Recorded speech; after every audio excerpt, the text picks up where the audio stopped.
Hi, good evening, ladies and gentlemen. Yes, I can see everyone. All right, thank you very much.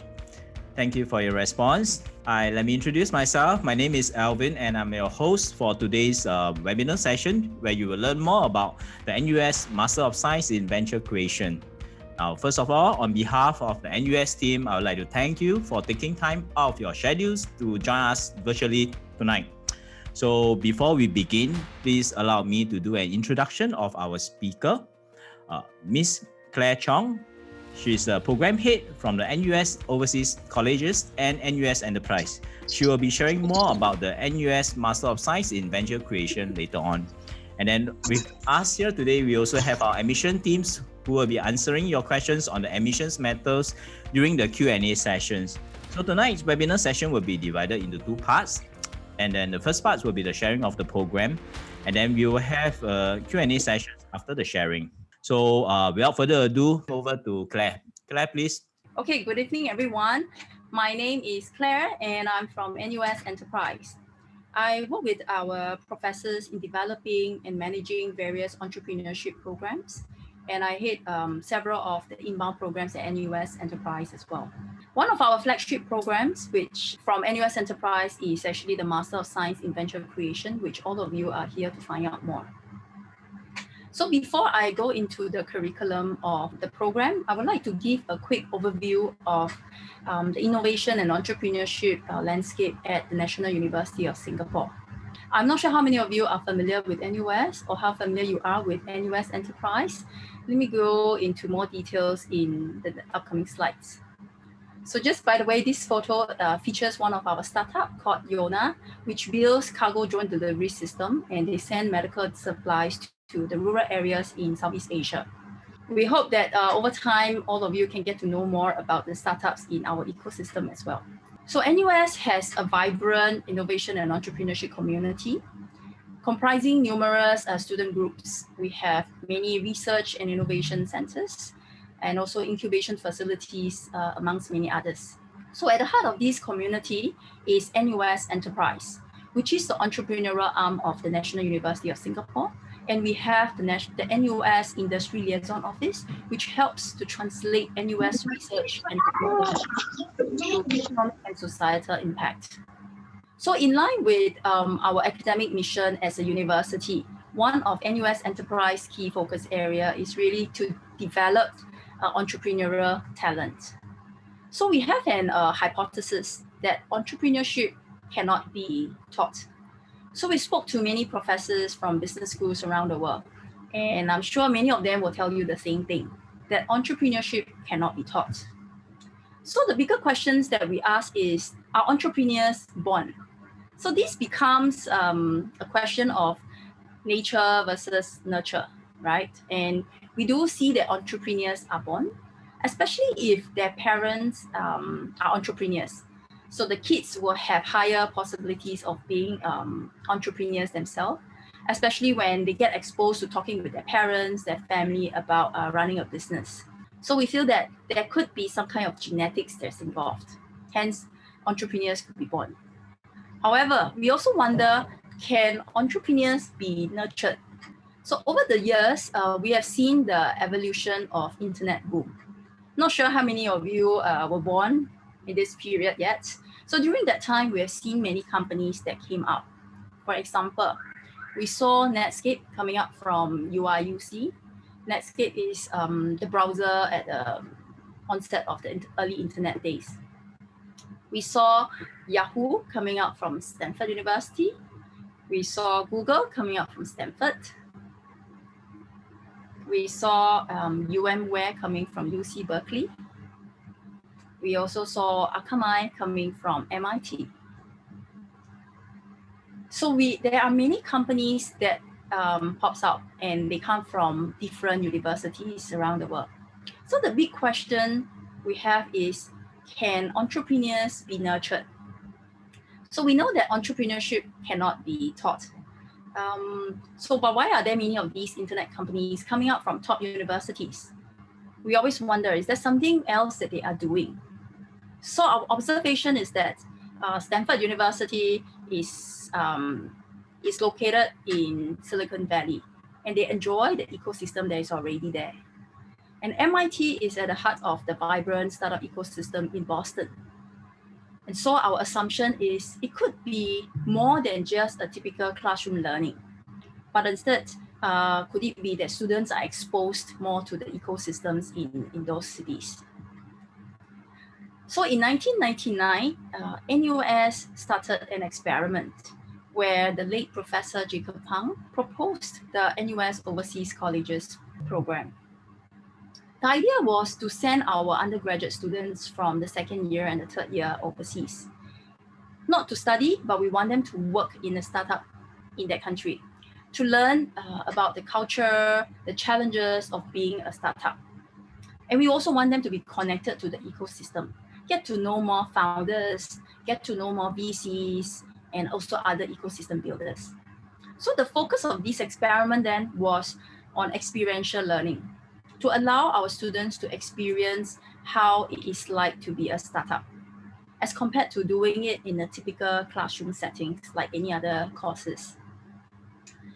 So in 2002, we started the NUS Overseas Colleges program in Silicon Valley. We sent the first batch of 14 students overseas to work in the startup for 1 year. So out of the 14 students who went on this program, can our audience here make a guess how many of them come back and start their own companies?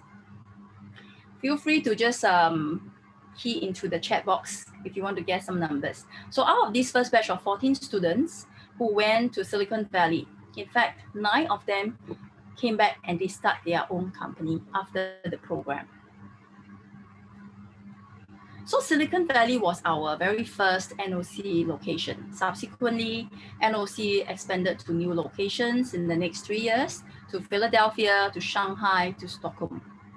So students spend up to 1 year in these hubs, working as full-time interns in high-tech startups or innovative companies. So these companies are carefully chosen so that we allow the students to gain opportunities to learn directly from the founders or from the entrepreneurs in these startups. So in the first 5 years of the NOC, close to 300 students were sent overseas for internship. And this slide shows the early signs of impact of our NOC program. As you can see, from 9 founders from the first batch, and over time, we see more and more startup founders that came out after they finished our program. So to date, over the past 18 years, we have set up 15 NOC locations in some of the world's most dynamic and entrepreneurial cities, as you can see from this map. This program is highly selective. We receive more than 1,000 applications a year for close to 300 slots. So with many years of this running the NOC program, we see results. We have more than 3,400 alumni within our NOC ecosystem. More than 800 startups have been founded by alumni, including familiar names like Carousel, Shopback, PatsNet, Circus Life, and many, many, many more. Based on the recent research, we also found out that NOC alumni are 10 times more likely to start a company within 6 months of graduation as compared to other NUS graduates. 76% of the NOC alumni remains in the ecosystem. The thing is, not everybody who goes overseas will come back and become a startup founder. So some of them may be working for a startup, some may be working for a corporate as a corporate innovators, some can be working in incubators, accelerators, some could be startup mentors, investors, etc. There are many different roles in this I&E ecosystem. And this is actually the first story that I wanted to share in terms of how we develop our entrepreneurial talent. NUS has also taken the lead in establishing key gateways to overseas hub, helping to expose NUS startups and our technologies to new markets while positioning Singapore as the center of entrepreneurial activity in Southeast Asia. So it started in 2011. Block 71 functioned as a tech ecosystem builder. They are also a global connector. The main aim of Block 71 is to aggregate the larger entrepreneurial community, including other incubators, other venture capital investors, and entrepreneurs together, becoming Singapore's tech startup hub. So to date, we have about 800 startups, 50 venture capitalists in this area. And we have hosted more than 1,000 events so far. Block 71 is also being mentioned in The Economist as world's most tightly packed entrepreneurial ecosystem. Ex-US President Obama has also given a shout out about Block 71 during our Prime Minister Lee's visit to US in 2013. So based on the latest research findings, we found out that 23% of our startups came from the NUS enterprise ecosystem. In terms of survival rate, 55% survival rate for our startup. As this is a much higher survival rate as compared to the average Singapore startup of around 40% for startups that last more than 5 years. In terms of funding, 11% of our NOC-founded startups have raised Series A funding. This benchmark against 3% for Singapore tech startups in general. And this slide shows some of the notable startups in our ecosystem, some with big funding, some with big exits. So over time, Block 71 has also expanded its presence beyond Singapore, and is now in locations in the US, in China, in Indonesia, and Vietnam as our latest addition. We just opened one last year.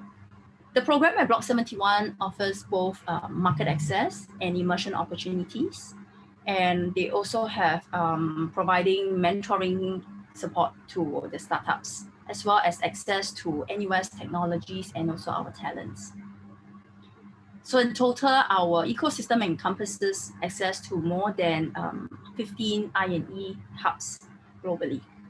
Block 71 have about more than 400 incubators per year across all our different locations. And that was actually the second story that I wanted to share on how we created Global I&E Gateway. So in addition to our startup support and incubation offerings, NUS has recently taken on a more proactive role in creating and accelerating deep tech startups based on NUS technologies.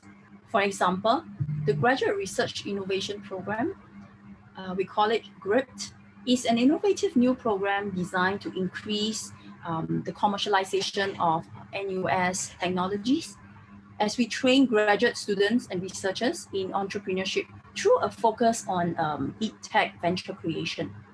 This program aims to spin off 250 companies over the course of 5 years, providing participants with up to 100,000 Singapore dollar in seed funding.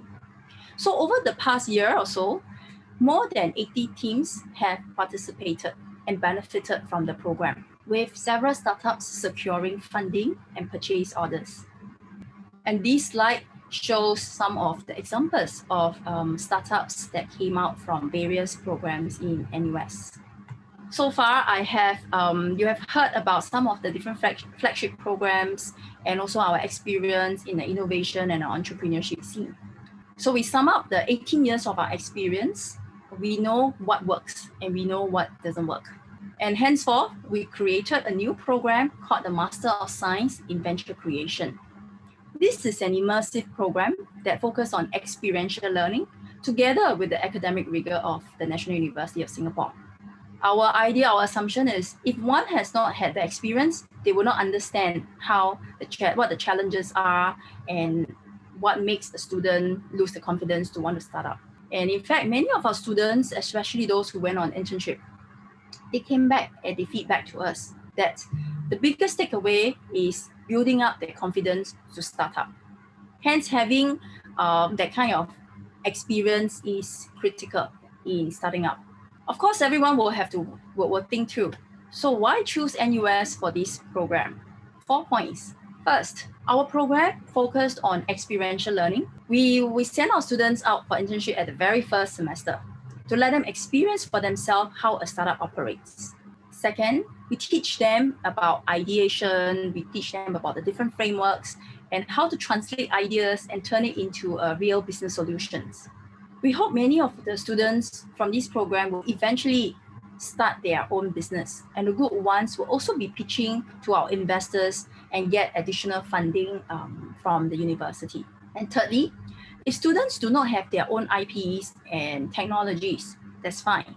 They get access to the NUS IP reservoir. We allow the students to bring it to market and start their own business with the NUS technologies and IP. And last but not least, our program provides students with the opportunities to meet a diverse group of students and people in the ecosystem, including those from Southeast Asia and also the rest of the world, through the various modules and also through our Block 71 resources. We aim to enable our students to build connections globally and to learn about the various cultures and be ready when they want to expand their business overseas. So they will already have their connections built up over time. So who should attend this course? I will encourage everyone and anyone with entrepreneurial interest. We welcome you to apply for this program. This is a multidisciplinary program hosted by the NUS School of Continuing and Lifelong Education, where they work alongside many faculties, such as the Faculty of Engineering, our NUS Business School, computing, medicine, etc. NUS Enterprise is a core partner as we develop the core content for the program. And this slide, you see some of the key rankings of NUS thought leadership in different areas, which includes the faculties that we work with on this venture creation program. And this slide shows the program structure, where you can see that 70% are core modules, which is 28 out of 40 modular credits. And these core modules are designed and planned by NUS Enterprise alongside other partners. And this slide is an outline of the program for the 1 year. This is the admission process, and application is currently ongoing, and we have started the selection and interview process. We encourage those who have not submitted the application, who are keen on this program and have not submitted, do submit by the application deadline. For foreigners, for international students, the application closes in February. For Singaporean applicants, application closes in March. And that is all I have to share in terms of this program. And I hope all of you get a better understanding on what this program entails. And we look forward to receive applications from you guys in time to come. And I shall give the time back to Alvin. Thank you, Claire, for the sharing. So now we are into our Q&A session. Just to remind everyone that you can actually key in your write your questions in the Q&A portion. If you have any questions about the program, do keep them coming in, and then we will answer them right here. Okay, here we have one question from David. I believe you're asking about the opportunity for scholarship for this program. Okay, I can take this. Currently, there is no scholarship for this program. And all our students are actually self-funding themselves. And we will definitely publicize if there are scholarships that we will be giving out in time to come. Next, we have a question. If the student has a plan to set up a startup project as part of the Lean Practicum overseas in the beginning, is it possible? Okay, because if one wants to conduct studies or rolling out prototypes at an early stage, I believe ones need to be close to the targeted customer. Miss, can they do their startup at their home ground?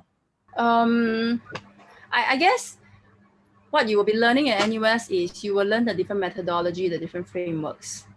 And if it is about doing the market validation, definitely being close to the market is good. So it's either you have some pockets of time to travel, or I think with technology now, it is also easy to do interviews via Zoom, for example. Yeah.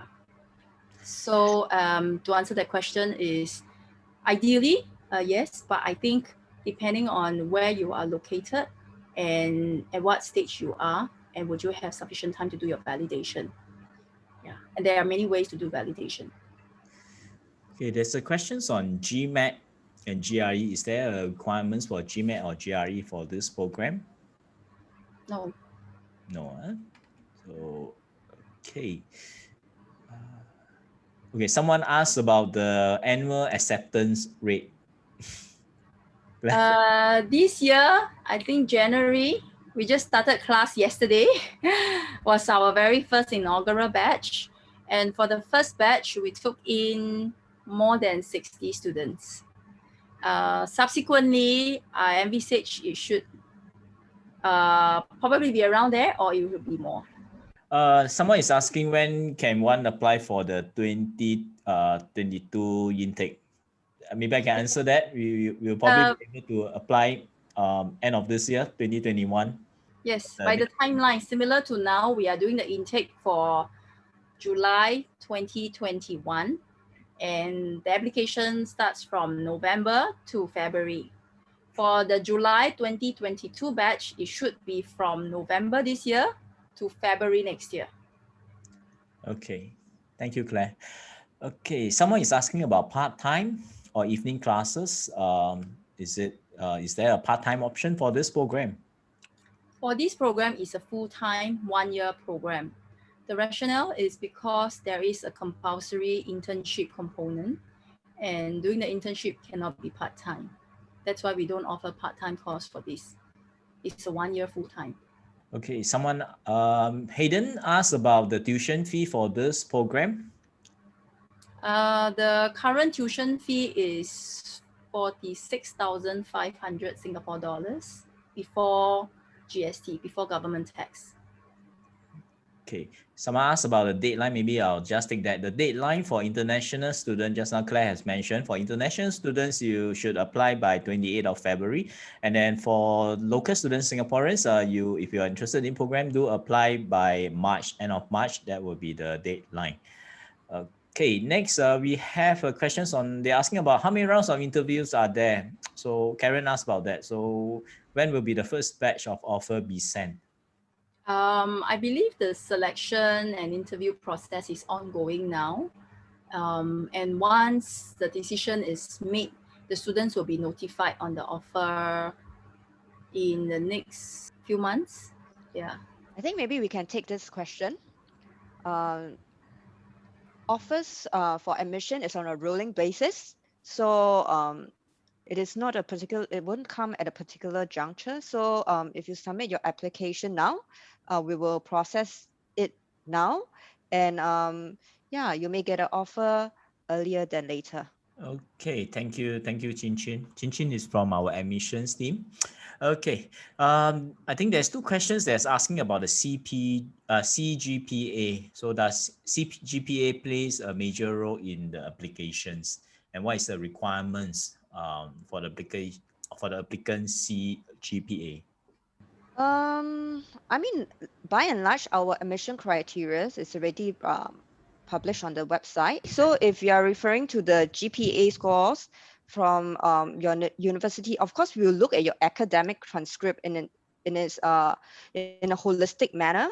So we wouldn't actually mention any specific cutoff point, but like I said, and I will emphasize this again, this is a experiential kind of program. So we look at candidates in a holistic manner. Next one, we're asking about, will there be any application fee waiver due to COVID-19? The application fee is applicable. Yeah. Okay. Okay. Thank you, Chin Chin. Okay, there's a question from Ben Sanchez. They say, what differentiates NUS from the other university in Singapore so that it is included in the list of 3 best universities in Singapore?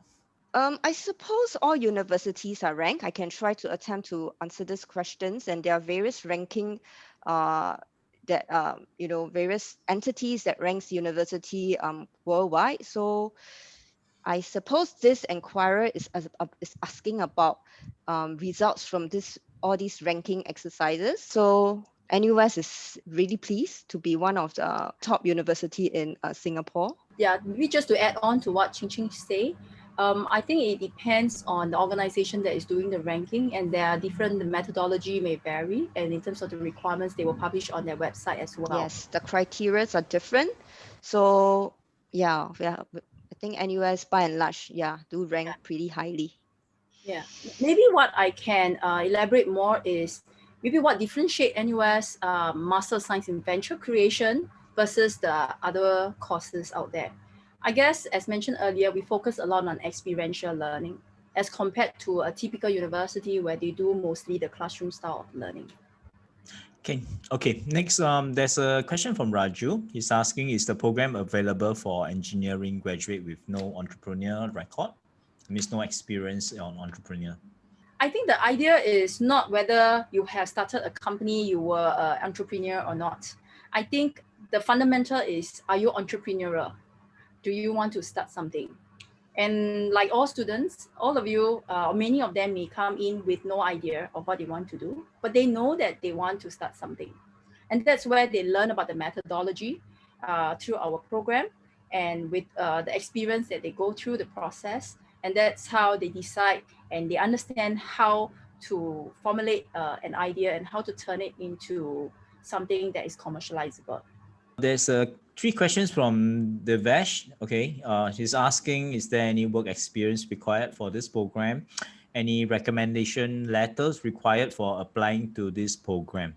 Of course, the Devesh also asked about our contact details. If our email is pgc@nus.edu.sg. Later on, I will flash the email address for you again, the contact. So, but maybe someone will answer these 2 questions. As any work experience required, I think it is a nice to have, because eventually the first module that the student will attempt is an internship, which is working in an organization. So it's good if you have some kind of experience working in any companies. Devesh also asked about the follow-up questions on is there any exchange program in this program? By exchange, you probably mean is there any possibilities to travel overseas? Yeah. One of the optional items that we have built into the program is a optional 2-week overseas study mission. And this is where we will bring our students to entrepreneurial hubs in different countries so that they get exposed to not just Singapore, but other parts of the world as well. But this is optional, and definitely in current situation like this, it is dependent on how the travel policy is at a certain point in time. Okay, thank you, Claire.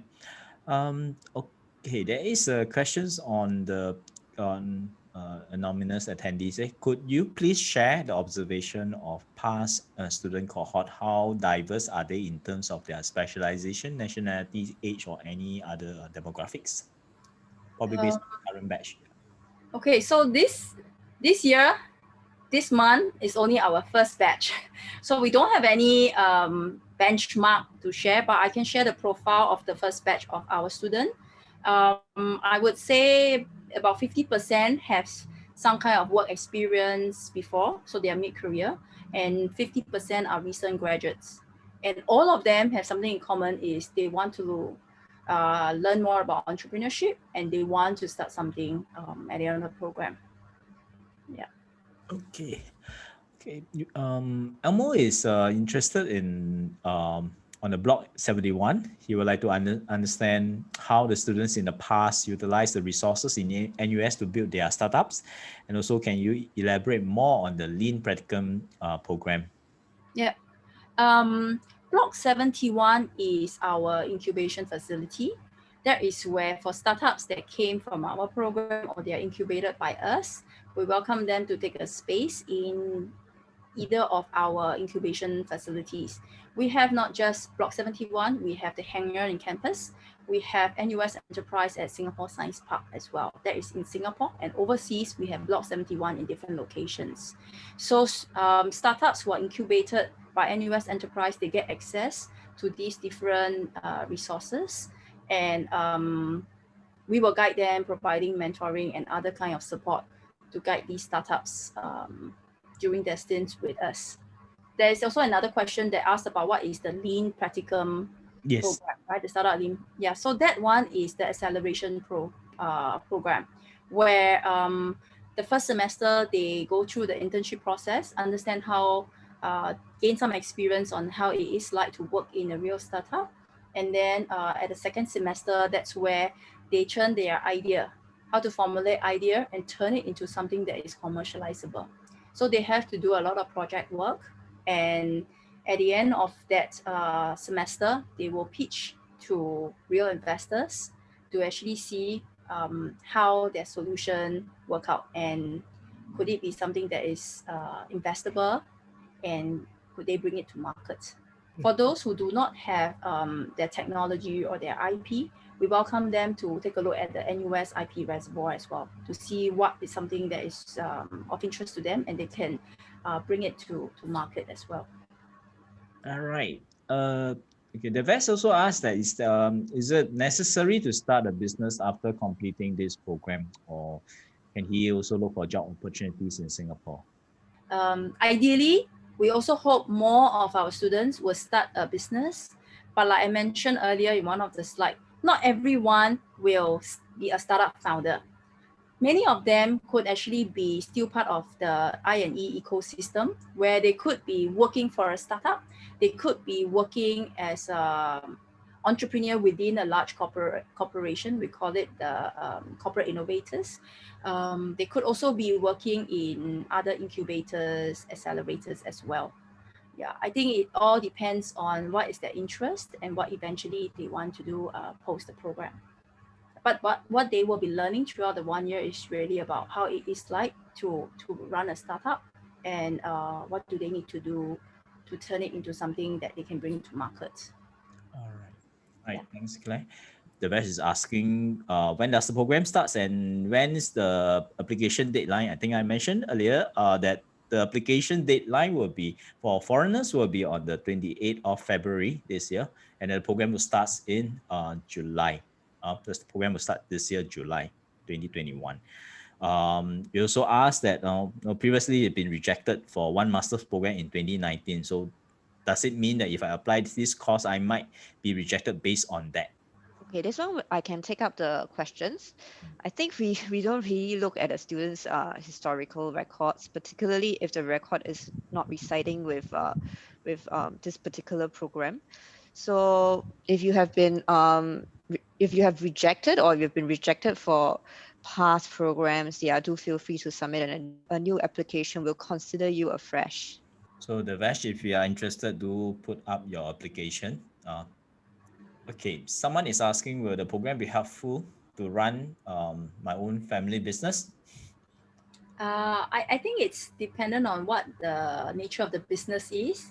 In fact, we have also seen a lot of the second gen running traditional business. They actually take up similar kind of courses so that they learn more about innovation and how they could innovate in a traditional business, and how to help it grow the business further. Yeah. So the answer is yes, there's definitely something to learn, and it's more about how you apply it to what you already have.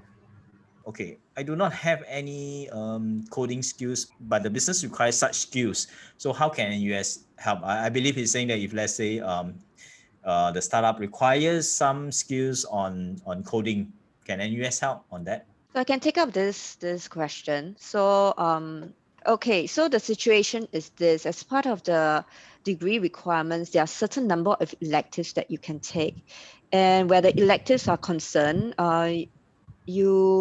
there's a huge listing of modules that you can choose from, and certainly there are modules from our School of Computing. Of course, successful enrollment in any of these modules is subject to you meeting the relevant prerequisites and subject to availability. So the long and short of this is, of course, we have modules to teach students how to do programming and coding. And there are elective space for you to take this module. Yeah. All right. Okay, let me take a look. Fajar asked about the percentage that we study between theoretical and practical if we enroll and join this program. I can take this. I think just now there was one of my slide that shows 70% of our modules are core modules, and these are experiential. And 30% are the electives where they have to attend classes. Someone asked about the key difference between the previous MS Master of Science in Entrepreneurship and then the Master of Science in Venture Creation. Maybe I can just answer a quick answer to that. It's the same program. We just there was a revamp of the title of the program. That's all. It's actually the same program. Okay. Yeah, actually before it was officially launched, we changed the name. Yep, that's right. Yeah. The version asks again on what is to expect in the video interview if selected to the stage 2 of the application. My advice would be just be yourself. Whatever question comes, just answer it. Be yourself. Be confident. We have asked about are all the startup basically in the technology field? Can you share some examples of the startup other than this field? I think startups ranges from all the different sectors. And as you can see, NUS enterprise ecosystem comprises startups or tech startups from all sorts of different technology. I think technology is a very big word. It can do from e-commerce, it can do fintech, or you can go into deep tech, go to robotic, you can go into nanotech, health tech, edutech, and so on and so forth. Yeah, so we also have food tech, agri-tech. So our companies, our startups ranges from all sorts of different disciplines, different sectors. Okay, let's see. Someone asked about the classes. Would it be conducted in face-to-face or part of it will be held online? I could only answer this on behalf of the core modules that we organize. I guess it is dependent on the situation at that point in time. Where possible, we will do physical classes. Where not possible, and with all the other safe distancing measurement policies in place, then there could be some hybrid. Yeah, but where possible, we will want to do face-to-face if we can. Otherwise, we will do a hybrid.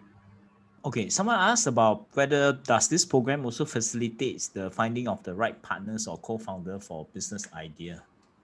Yes, by going through the different modules, the idea is to get them to find people to form teams. And I think it's very important to get the right teams with different strengths to work together in a certain project.